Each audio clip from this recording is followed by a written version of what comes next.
My mother-in-law disappeared on our wedding day, forcing us to reschedule. 3 months later, she did it again, returning days later shocked by our reaction. I never thought I would be one of those who complain about their mother-in-law, but here I am. My husband is a certified mama's boy, but not in a terrible way. He loves his mom so much, and he would do anything for her. They are really close, but since our relationship started, he has had to set boundaries. After a huge fight we decided that some information was off limits for his mom to know. He also had to address some of the things that were normal for both of them, since he now had a woman in his life. Dave was her only son, so I understood how she must have felt, but it didn't change the fact that he was now a grown man who was ready to start a family. Her attitude towards me grew increasingly worse as my relationship with Dave progressed. It was some subtle, passive aggression. Sometimes I wondered if she thought she was in a relationship with her son, thus making me the enemy. I loved Dave because I never had to fight for his attention. He could pick when his mom was doing too much and wanted to cause a scene, so he skillfully avoided it. I remember how uncomfortable she was at our engagement party. It was laughable. We were supposed to get married 3 months ago, but my mother-in-law was nowhere to be found on our wedding day. Dave's dad said they had been together the night before, and it didn't seem like anything was wrong, and she didn't tell him that she was going anywhere. Everyone got so worried, and Dave couldn't even concentrate. We didn't know if something had happened to her or if she was kidnapped. There were just so many uncertainties. I, for one, did not want our wedding anniversary to be associated with a sad memory. We decided to move the wedding. It was a lot on us financially because everything was set, and these people who were rendering their services still needed to be paid regardless of whether there was a wedding or not. We apologized to our guests, who were very understanding as most of them were immediate family and close friends, and told them that a new date would be communicated. We couldn't set one then because we weren't sure how everything would turn out. She returned in the afternoon and said she just went out to get an early surprise for us for our big day, but she got lost and didn't have her phone with her. I didn't believe her. I had no evidence, so I had to go with the flow, but I remained observant. I also noticed that she didn't bring any surprise gifts for us, as she claimed. I was so sure that the truth would surface soon enough. We set another wedding date in 3 months, and the same thing happened again. Who was my mother-in-law kidding? I didn't have to say anything, which was great because it meant that I was not to blame for anything. Dave and his dad said that we would continue as planned. Both of them were very upset with my mother-in-law because it was the second time in a row, and with the flimsy excuse she gave the first time, we all knew that she left on purpose to stop the wedding. Dave's dad was particularly annoyed because of the money we had to waste planning 2 weddings and his wife's disrespect towards my parents and the other guests. 2 days after the wedding she appeared, but we could tell she was shocked that no one cared. We had planned that no one would call or try to find her, and when she came back, we didn't act like she had gone missing. We carried on like everything was fine. You could tell that the silence was killing her inside.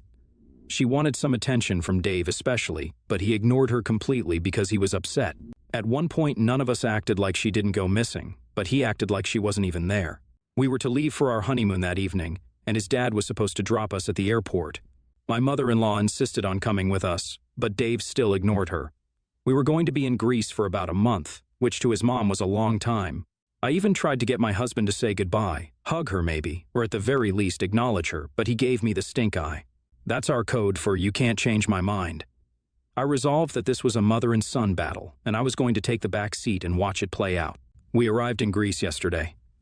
It is so beautiful, and our hotel is lovely.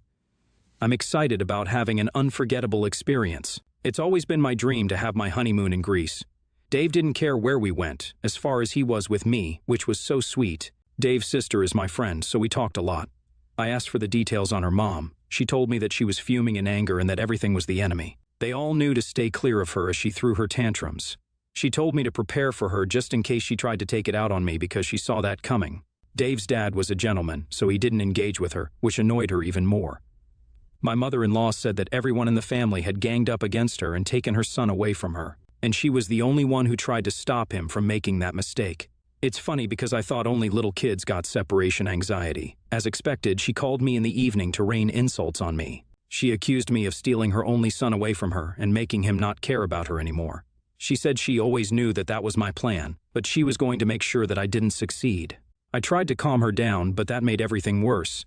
She said I should never interrupt her again and I had ill manners. I heard Dave coming, so I put the phone on speaker so he could hear all that his mom was saying. He'd gone out for a few minutes to prepare a surprise for me while I got ready. As he walked towards me, I could see the rage in his eyes, and I suddenly regretted putting the phone on. Speaker. I tried to stop him from getting the phone, but he was faster than me. He told his mom never to disrespect me again.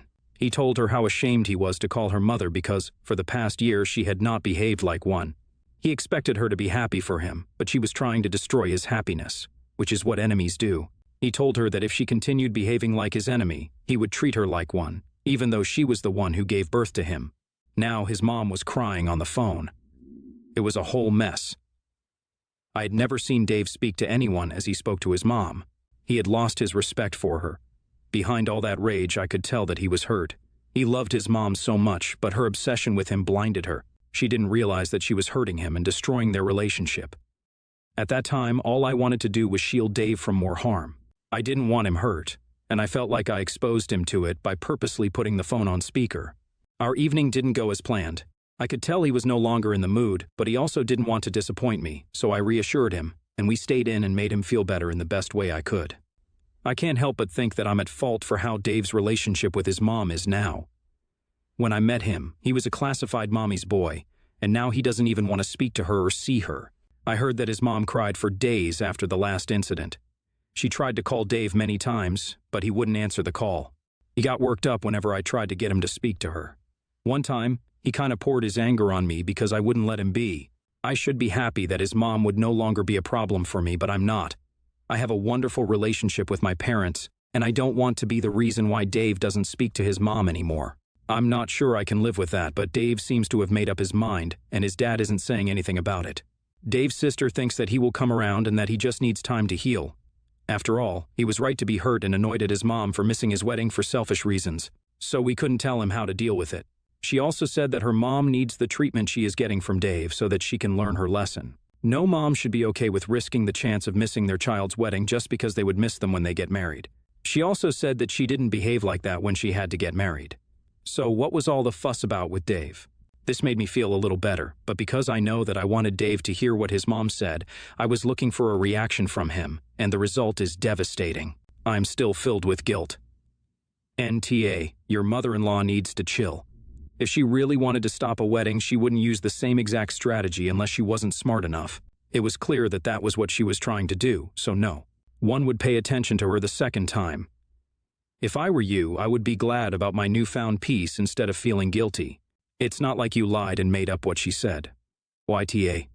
Do you think you've destroyed your husband's relationship with his mom? Yes, you did. I hope Dave maintains the same energy years down the line and doesn't blame you for being estranged from his mother. You should do everything you can to reconcile them. NTA. You didn't do anything wrong because Dave needed to hear what his mom was saying to you. It's great that you are not happy that they are having issues, so help them reconcile.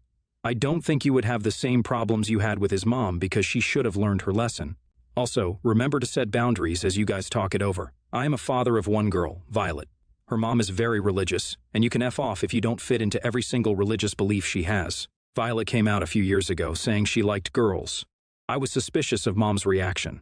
I was absolutely right to be. She did a lot of effed up things to my daughter and said some really harmful things. It was typical of what you hear from people like her. She's going to hell, she's not normal, she needs to be baptized and see a priest. Had her go to church multiple times a week, blocked all girls from her phone, outed her to people in her family, told people in the church, gone as far as to send her photographs when she was at school, reminding her not to look at girls. She's crazy, and more. This isn't all either. I hadn't known this until she slipped up. I divorced her immediately, and my daughter now lives with me full-time, and she only gets visits, no sleepovers, no staying at her house, and she has pretty much no right to Violet. Anyways, I've met my daughter's now girlfriend, and she comes over frequently. At this time, she was going to come over a little later and stay for the weekend, and I'd drop her off. However, I got a surprise visit from my daughter's mom. It was 2 hours before, so I told her she can only stay for an hour. She agreed, and they talked for a little while. Then her girlfriend ended up coming much earlier than I expected, and her mom was still there. I told her that she needed to go, and that we will plan a visit sometime soon. But I guess she had other plans and said no, that she wanted to meet, and my kid's face said a lot. I told her that this is a conversation for another day. She said that she hasn't done anything like she did before, and she earned the right to meet who her daughter is with. I said she shouldn't have done it at all, and she doesn't have a right to be here unannounced, and she's lucky she got that. She said that I am holding her past against her, and I'm not allowing her to prove that she's willing to put her religious facts behind her. All I said was, this is not how we are doing this, and she isn't entitled to anything and is in no position to be making demands. We went back and forth, with her saying she's never going to be allowed to prove herself to Violet, and me saying she needs to try and be a mom to her, instead of thinking proving herself is just supporting her sexuality alone. She did leave, and I've told this to a few of my family members, and they've said that she deserves to at least prove she can support her. Well, yes, at some point she does. At this moment wasn't a good time, and I would like to sit both of them down, including her girlfriend's parents, before moving forward. And I feel like her thinking just by meeting the girl as a way to prove herself isn't ideal. Although I know this is what I felt was in my kid's best interest, knowing her progression. Was I wrong for this? NTA. You did what was best for your daughter. When, if her mother wants to prove herself, it should be on your daughter's terms, not when the mother decides on a whim. The fact she doesn't see this makes me question if she really has changed. Why would she deliberately put her daughter in a position like that? It's completely selfish and unfair. I'm really glad your daughter has such an accepting and level-headed parent as you, because her mother sounds like an awful role model, and I genuinely question, from what I've read at least, if she will ever prove otherwise. NTA. You are protecting your daughter and her girlfriend from someone who has a proven tendency to be extremely hateful to those in the LGBT community. Ex-wife needs to be respectful of everyone's boundaries if she genuinely wants a chance to prove herself. And showing up unannounced and throwing a temper tantrum is not the way to show that she has changed and can be trusted to behave appropriately. My husband and I have 2 children, Danny, 10, male, and Clarissa, 6, female. For 2 years now, we've fostered children. Our families have been supportive. Last Christmas, we had a long-term placement, Whitney. They were with us for 6 months. At the time, my husband's family made sure to get her gifts if they were buying some for our bio children. Mine did the same, all except for my mother. She got my kids really nice gifts, but for Whitney, she got nothing. Whitney was a toddler, so she didn't notice, but it did rub me the wrong way. I talked with my mom, and she said she didn't think it'd matter as Whitney would be going home soon. I told her in the future, of course, gifts for our own kids aren't expected, but if she buys for one, she has to buy one for everyone. Whitney was reunited with her parents 2 months later. Shortly after, we got our next placement, Samantha. She's 8 years old. We don't know how much longer she'll be with us, but it does seem like reunification is on the horizon. Exciting for Samantha. My mom recently called me, asking what the kids wanted for Christmas. She worded it just like that, not, what do Danny and Clarissa want, just the kids. I mentioned an idea for each child, including Samantha. She then said, but she's going home soon. I replied, yes, but she will be with us through the holidays at the minimum, and she's old enough to understand that the other kids are receiving gifts and she's not. My mom kept arguing, and finally I said, I won't accept gifts for Danny and Clarissa. If she shows up with just gifts for them, then they'll be sent back. My mom told me I'm being spiteful. I said I can't control her buying gifts for Samantha, but she won't exclude her. My kids are not the type to expect gifts. They wouldn't notice if Grandma didn't get them anything. Another relative who usually goes all out was having a hard time last year and didn't get them anything. They didn't say a word, so I know they won't even be fazed by this. This also isn't an issue of money on my mom's end. She admits she could afford to buy Samantha something. My husband is backing me up, but some of my relatives aren't. Ish. On a basic human level, yeah, your mom's kind of being shitty. If she can make a foster kid's life a little better without any undue hardship and actively chooses not to, dick move, no question. That being said, my family ran foster care homes over multiple generations. Here's the thing you don't seem to understand. You signed up to foster these kids. Not your mom, not your kids. You are the only one who actually bears that responsibility. If your mom only wants to buy presents for her grandkids, that is her right. As I said, it would be a dick move. But you really have no right to punish your kids, who did not sign up for any of this, for your mom's choices. You want a solution? Buy the extra present yourself and don't allow Grandma to hand them out herself. That way, you minimize the impact of the situation on the kids. If Grandma refuses, and she's choosing not to give these presents on Christmas, that wouldn't be on you. NTA, but on the condition that you're not expecting her to buy an equal gift to your children. It's wonderful that your foster child will likely be reunified soon. That suggests to me that her connection with her own family is still strong. She not only doesn't need your parents to step into a familial role, but also likely would be uncomfortable if they do. This is currently viewed as temporary for everyone, including Samantha.